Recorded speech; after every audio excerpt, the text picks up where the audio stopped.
నేను ఇక్కడికి రావడానికి మా అమ్మే కారణం. మా నాన్న సెకండ్ క్లాస్లో చనిపోయాడు. అప్పటి నుంచి మా మమ్మీ కడుతూ నన్ను మంచిగా చూసుకునేది. కానీ నేను మా మమ్మీని ఊరికే తింటున్నదాన్ని.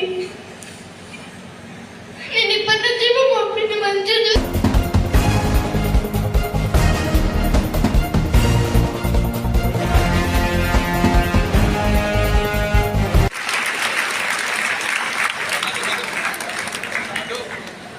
అంటే మీరు క్లాప్ సొంతలు ఉండాలా? మీ అమ్మ కదా.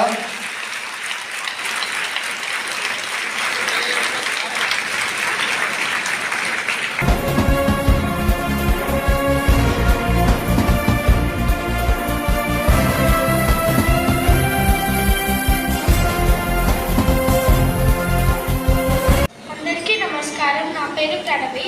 నేను 8వ తరగతి చదువుతున్నాను స్ప్రింగ్ డేల్స్ గ్రామర్ హై స్కూల్లో. నాకు పేరెంట్స్ గురించి చెప్పగానే చాలా ఎమోషనల్గా ఫీల్ అయ్యాను. నేను నా